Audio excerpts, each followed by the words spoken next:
Theory 1. Batman has a genetic abnormality. This theory says Batman might actually have a rare genetic ability that lets him sleep much less than a normal person. Most people need 7 or 8 hours of sleep to feel rested. But some people, because of a gene called ADRB1, can sleep only 4 hours and still wake up full of energy. Scientists have seen this in real studies with humans and animals. If Bruce Wayne has this gene, a lot of things suddenly make sense. It explains how he can run Wayne Enterprises all day, train his body and mind, study martial arts, and still patrol Gotham as Batman at night. He doesn't feel tired like most people would. Instead of trying to be superhuman, Bruce simply has more hours available in a day. He can work harder, train longer, and stay awake when others would collapse. This theory also fits with how he always seems alert and prepared, no matter what time it is. So Batman might not have superpowers, just a unique genetic advantage that lets him live 2 lives at once. Theory 2. The death of Bruce Wayne's parents locked him into a state of emotional childhood. When Bruce Wayne's parents died, part of him emotionally stayed at that same age. Physically, he grew up, trained, and became Batman. But inside, he still sees the world the way a child would. For example, Batman views morality in very simple terms: good and bad, right and wrong, no in between. He never allows killing because in his mind it is always wrong. That's how a child thinks. Rules feel absolute. His whole Bat theme is another hint. Everything in his world is bat-shaped, even things only he sees, like the Batcave. It feels like a kid decorating a room with a single obsession because it looks cool. Relationships show it too. Bruce struggles with romance and adult friendships. Most of the people he trusts, like Alfred or Dr. Tompkins, are older, like parental figures. And he works best with younger partners like Robin because he feels more comfortable with kids than with adults. Even his mission is childlike in its focus. Bruce knows donating money and helping Gotham in ordinary ways can change the city, yet he still puts on the suit every night. He needs immediate action, just like a child wanting quick results instead of long-term solutions. In this theory, Batman is really a grown man stuck with a 10-year-old's emotional heart. Theory 3, Batman's armor. Origin is Kryptonian. Batman's heavy power armor might actually come from Kryptonian technology rather than just human science. The idea is that after the battle in Man of Steel, pieces of Kryptonian suits and machines were left behind in Metropolis. Bruce Wayne, through Wayne Enterprises and his contacts with LexCorp, would have gained access to some of that alien technology. Kryptonian armor in the movie is extremely strong. General Zod wore a suit that survived punches from Superman and blasts from military weapons. His helmet and chest plate stayed intact through serious damage. Because of this, the theory suggests that Bruce studied those suits and used what he learned to design his own armored suit. Instead of relying on kryptonite alone, Bruce looked at Kryptonian engineering to build something tough enough to stand against Superman. He knew normal Earth technology would never be enough. He had money, intelligence, and access to damaged Kryptonian gear, so he used it. The armor shows up only after Superman arrives, which supports the idea that Batman never needed it before. In this theory, Batman's armored suit isn't just a gadget, it's a reverse-engineered blend of alien design and human resourcefulness. Theory 4. Batman already knew Jason Todd was alive and ignored it.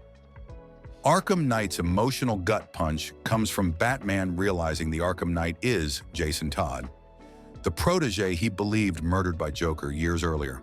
But what if Batman never truly believed Jason was dead? What if he simply buried the truth under denial? Look at those hallucination flashbacks when Joker tortures Jason. Most people watch these scenes for shock value, but there's a hidden detail only visible from a certain camera angle. When Joker fires the gun at Jason's head, the bullet misses. It doesn't hit Jason, it strikes just beside him. This is inside Bruce's mind, his memory reconstructing the moment. If Bruce remembers the bullet missing, it suggests that deep down, he always knew Jason might have survived. Then comes the photograph. One of Joker's psychological weapons in these torture visions is a picture of Batman and Tim Drake together as Batman's new team. But the photo Joker shows Jason is the exact rooftop image Jason himself took during Arkham City. That's impossible unless Bruce has been replaying that photo in his subconscious the whole time. He imagined Joker showing Jason a picture that Bruce himself never saw, yet Bruce knows the angle, lighting, and position. Impossible, unless Bruce suspected someone was watching them during Arkham City and mentally connected the dots. It's as if Batman pieced together Jason's survival unconsciously and refused to acknowledge it consciously, because acknowledging it meant admitting failure. So he compartmentalized it, bearing the suspicion under stoic logic and denial. Arkham Knight is brutal because Jason's anger isn't just, "You left me." It's, "You knew I might still be out there, and you ignored me." That truth hits harder than any twist Rocksteady could write. Theory 5. Batman is actually a patient in Arkham Asylum. The idea that Batman is actually a patient inside Arkham Asylum is one of the most thought-provoking interpretations of his entire mythos. It imagines Gotham City not as a real place, but as a psychological landscape created by Bruce Wayne's mind to cope with the trauma of losing his parents. In this version of the story, Bruce never puts on the cape in a literal sense. Instead, he creates the persona of Batman as a heroic identity that allows him to keep fighting, even though the battles are taking place entirely within himself. Every major villain embodies a piece of Bruce's emotional world. The Joker becomes pure chaos and unpredictability.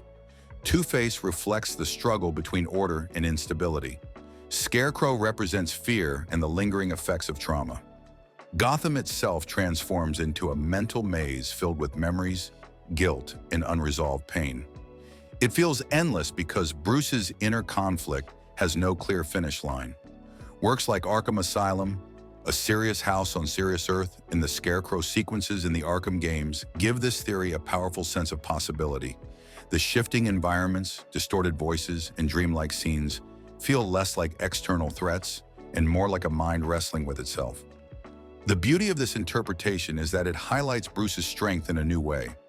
Instead of being a crusader in the night, he becomes someone battling through his own fears and fragmented thoughts, searching for peace inside a place filled with shadows. Imagine if Bruce Wayne's entire mission as Batman was not just about justice, but about dealing with a deep, hidden guilt. This theory suggests that Bruce might have played a small part in his parents' deaths, even if he doesn't remember it. Maybe it was something he did as a child, a mistake, a tantrum, or an accident that led to their murder. His mind couldn't handle the guilt, so he blocked out the memory and invented Joe Chill as the killer. Because of this, Bruce's fight against crime becomes more about punishing himself than saving Gotham. He doesn't just want to stop criminals.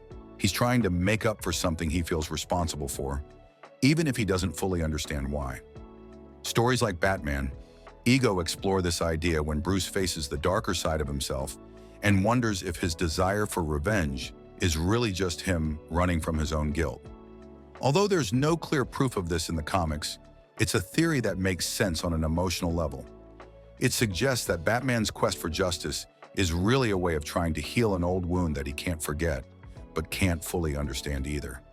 Instead of avenging his parents' deaths, Bruce may have been trying to fix something within himself, a memory he buried long ago.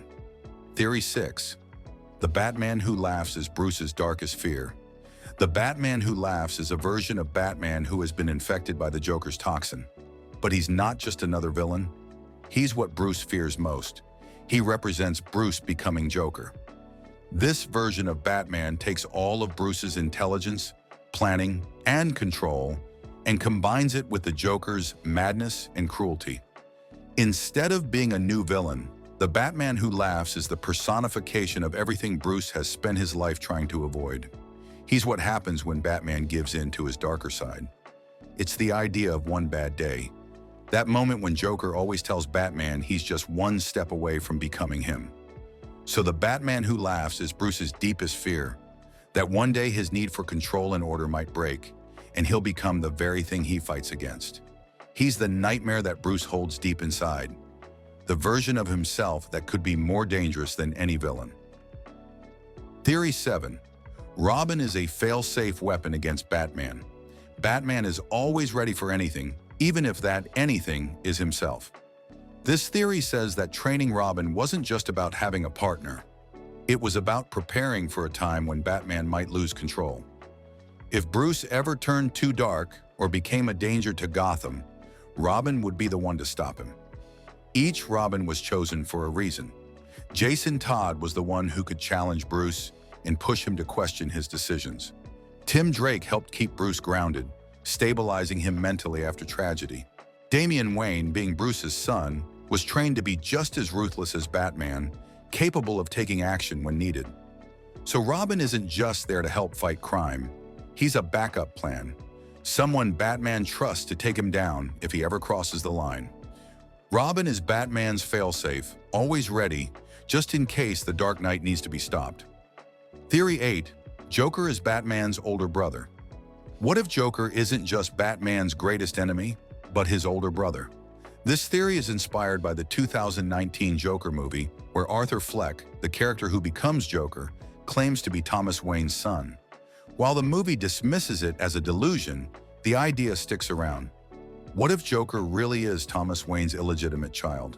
If Joker and Batman shared the same blood, it would completely change their feud. Instead of just being two strangers locked in a battle between good and evil, their fight would be about family. Batman and Joker would be brothers, torn apart by betrayal and abandonment.